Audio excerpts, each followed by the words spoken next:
Bonjour et bienvenue sur Microsoft TechNet. Nous allons voir dans cette e-démo comment nous connecter, différentes façons de nous connecter à une base SQL Azure. Tout d'abord, nous allons nous signer sur le portail sql.azure.com, donc via un Live ID,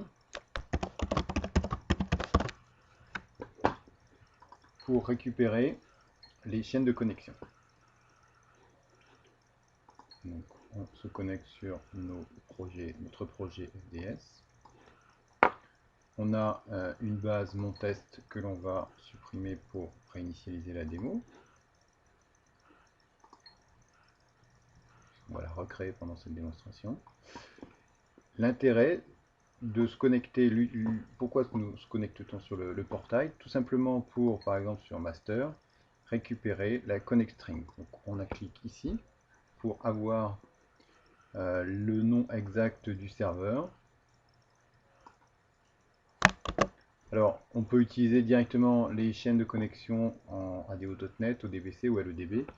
Dans cette démonstration, nous allons utiliser Management Studio, donc il faut juste utiliser le nom du serveur, comme on va le voir. Donc ici, nous sommes avec SQL Server Management Studio de la version SQL Server 2008 et 1.2 CTP du mois d'août, mais les démonstrations sont identiques avec un Management Studio de SQL Server 2008. Nous allons donc utiliser le nom du serveur ici, server name. Nous mettons en mode SQL Server Authentication. Il faut savoir que pour l'instant, et probablement pour longtemps, on ne supporte pas évidemment Windows Authentication. On met ici le nom du login que l'on avait dans la chaîne de connexion en fait. Donc on construit en mettant user ID ici et le nom du serveur qui se trouve ici. Le mot de passe, et si l'on fait connect à ce niveau-là, on va voir un message d'erreur qui est lié au fait que cette version de Management Studio ne supporte pas encore SQL Azure. Donc en fait, il cherche à accéder à des tables système 6 configurations qui ne sont pas présentes ou qui ne sont pas visibles dans SQL Azure. Donc on va faire un cancel et on va refaire une chaîne de connexion en cliquant sur New Query. Ici, ça doit passer, même si on a un petit message d'erreur, encore une fois lié à des paramétrages spécifiques à SQL Azure, mais on fait OK et nous voilà connectés. Donc là, je suis dans mon environnement Management Studio classique. Je vais juste vous montrer la barre du bas. Je suis bien connecté sur le serveur que j'ai saisi précédemment, TCP, DWD01, TB, etc. avec mon nom d'utilisateur et le nom de la base. Alors, l'objet Object Explorer ne fonctionne pas pour l'instant avec SQL Azure. Par contre, ce qu'on peut faire, évidemment, une fois qu'on est connecté, c'est taper quelques commandes simples. Alors, j'ai prévu un petit fichier de commandes. On va déjà taper SQL version. Donc, on voit que la version envoyée par SQL Azure est une version SQL Server 2008, cependant avec un numéro de build spécifique.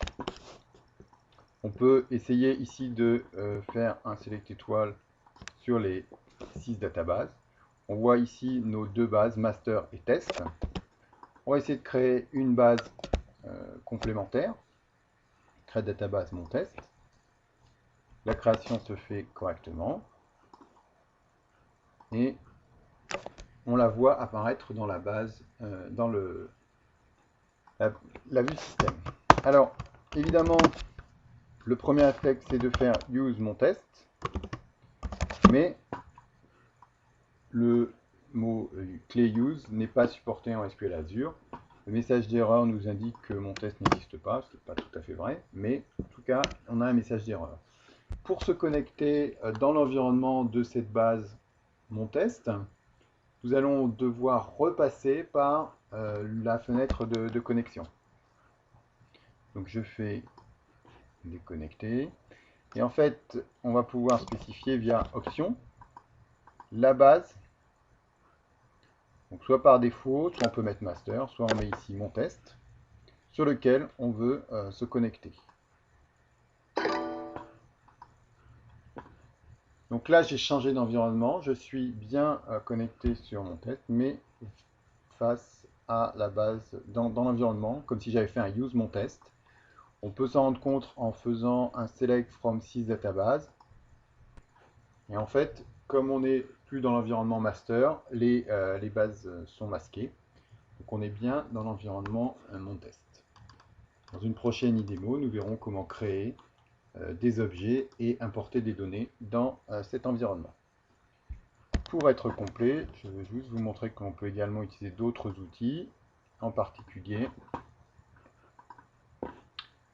pour les fans, on peut utiliser SQL CMD en mode ligne de commande, en précisant le serveur, le même que tout à l'heure, et le nom d'utilisateur de la même façon que tout à l'heure. Je tape mon mot de passe.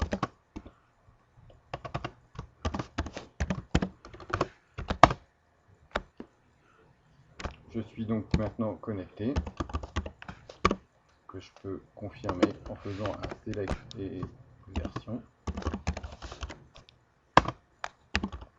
qui nous renvoie bien le numéro de build correspondant à SQL Azure. Merci, au revoir et à bientôt sur Microsoft TechMed.